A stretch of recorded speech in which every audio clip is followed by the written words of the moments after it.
Carlo Ancelotti, merci. Les gars, je suis obligé de commencer cette vidéo par remercier Carlo Ancelotti après toutes les critiques qu'il a subies ces derniers temps par rapport à son 4-4-2, par rapport au fait qu'il continue à titulariser Rodrigo malgré qu'il soit pas bon. Et aujourd'hui, les gars, ça a payé. Ça a payé malgré tous les blessés, l'hécatombe du Real Madrid, les gars. On a fait du 3 sur 3 en Ligue des Champions. On est déjà qualifié en 8e de finale. Et là, aujourd'hui, face à Grenade, on a sorti l'un des plus beaux matchs de la saison, les gars.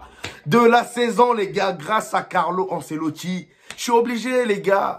Rodrigo, au début de la saison, les gars, qui n'était pas contre lui? Qui voulait voir Rodrigo titulaire dans cet effectif du Real Madrid? Pas moi, en tout cas. Et aujourd'hui, encore une fois, Monsieur Carlo Ancelotti, il a persisté. Il a fait confiance à Rodrigo. Il a tout fait pour que le gars reprenne confiance en lui. Et aujourd'hui, Rodrigo est prétendant au Pichichi.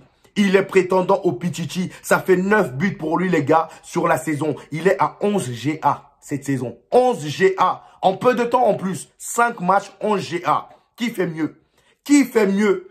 À part Jude Bellingham, bien sûr. Franchement, le match d'aujourd'hui face à Grenade, les gars, même si c'est Grenade, on va pas dire que voilà, c'est une petite équipe. Même si c'est Grenade, les gars, ça fait plaisir de voir une équipe aussi bien équilibrée avec tous les blessés qu'il y a, les gars. Il a fait encore une fois son 4-4-2. Aujourd'hui, c'était un peu plus différent. Jude Bellingham n'était pas, on va dire, en 10. Il a fait jouer Jude Bellingham et Brahim Diaz en tant que milieu voilà, offensif sur les côtés. Et en 6, c'est-à-dire les deux milieux défensifs. Toni Kroos et Valverde, ça a tellement bien fonctionné. À part Joselu en attaque qui faisait encore du n'importe quoi comme à son habitude. Franchement, Joselu, au bout d'un moment, on en a marre. On va commencer par Joselu, les gars. Franchement, Joselu, on en a marre. Vous imaginez qu'on est passé de Karim Benzema à Joselu quand même, hein?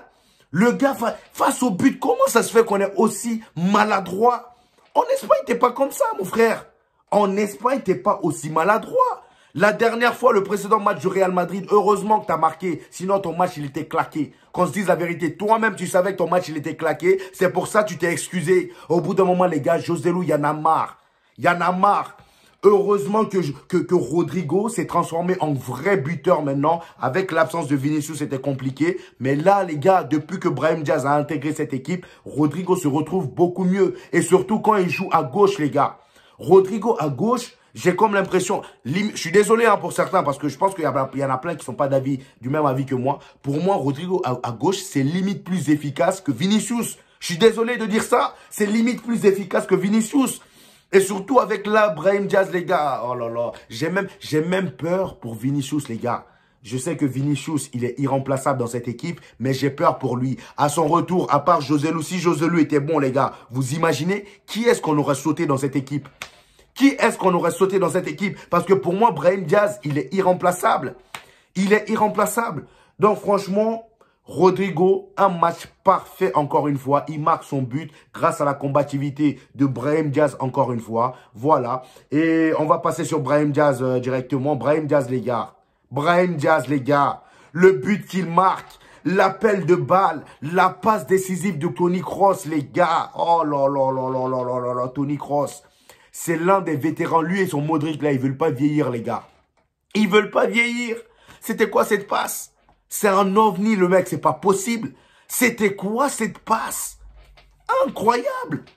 Oh là là, les gars, Brahim Diaz, franchement, incroyable.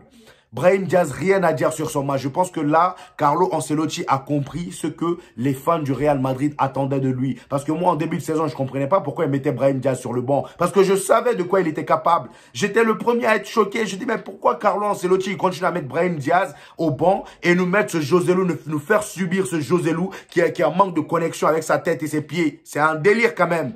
Et aujourd'hui, heureusement, grâce à la blessure de Vinicius, on voit le vrai potentiel de Brahim Diaz. Et ça fait plaisir. C'est limite un mal pour un bien. C'est un mal pour un bien, j'ai envie de dire. Parlons de cette défense du Real Madrid, les gars. Parlons de cette défense du Real Madrid, les gars. Rudiger, le grand mécanicien, le digne successeur. De qui? De Pepe et de Sergio Ramos, les gars. On a longtemps attendu un défenseur de ce calibre. Rudiger, depuis la saison dernière, les gars, il est indéboulonnable. Le poteau, tu le passes pas, même si tu t'appelles Erling Haaland. On a bien vu face à Erling Haaland. Bien évidemment, au match retour, Carlo Ancelotti a voulu faire le malin, à pas le faire jouer la saison dernière. Et on s'est pris 4 buts, les gars. Voilà. Au match aller, il a verrouillé Erling Haaland. Franchement, ce mec-là, il m'impressionne de jour en jour, saison par saison. Et là, cette saison, encore une fois, je pense qu'on ne parle pas assez de lui. On parle pas assez de lui. Et lui, sa devise, c'est soit tu me respectes, soit tu fais marche arrière ou je te découpe les reins. Je te découpe les reins. On a vu lors du match précédent. L'autre, il a voulu faire le malin. Il s'est pris une torgnole dans les reins. Voilà, je vous mets la photo, les gars. Je vous mets la photo. Franchement, Rudiger, en ce moment, pour moi, en ce moment, c'est l'un des meilleurs défenseurs, si ce n'est le meilleur défenseur au monde. Actuellement, je veux dire, sans vouloir Cheb, mon défenseur à moi. Franchement, il est incroyable. Bien évidemment, le duo avec Alaba est toujours incroyable. Même si Alaba, par moment, il fait des boulettes. Encore cette saison, ça va pour l'instant. Mais franchement, ils ont été impeccables. Le retour de Mendy. Le retour de Mendy. Quand ce mec-là n'est pas blessé, les gars, on sait de quoi il est capable.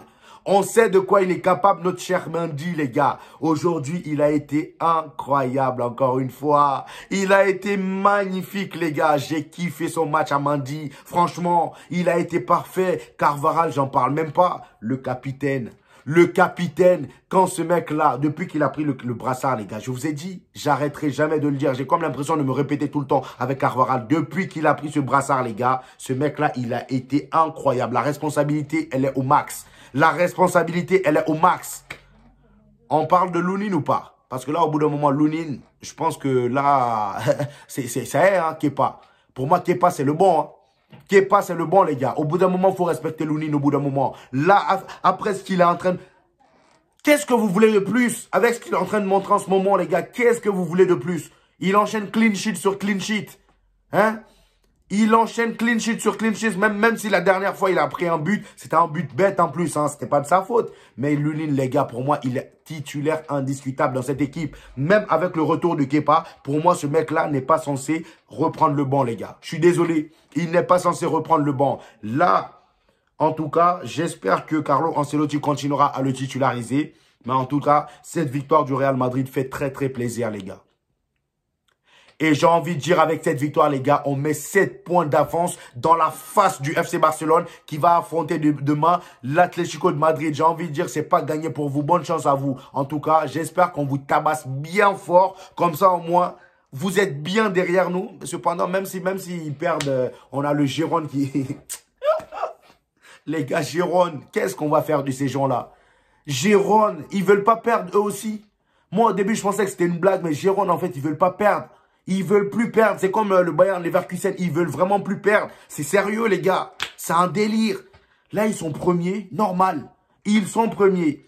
Mais en tout cas, j'espère qu'en 2024, ils vont se calmer. Peut-être qu'ils ont pris pour résolution de terminer premier en fin décembre. J'espère qu'en janvier, vous allez arrêter de nous faire chier. Franchement, Gérone, laissez-nous respirer un peu et laissez le Barça derrière aussi. Même vous pouvez être deuxième, il n'y a pas de souci. Mais en tout cas, voilà, c'est mon retour sur ce match. Il était incroyable. Donnez-moi votre avis dans les commentaires, les gars. N'hésitez pas à liker la vidéo. J'ai d'autres débriefs, les gars. N'hésitez pas à aller voir ma chaîne. Vous abonner si ce n'est pas encore fait. On se retrouve pour le prochain épisode, les gars. Peace!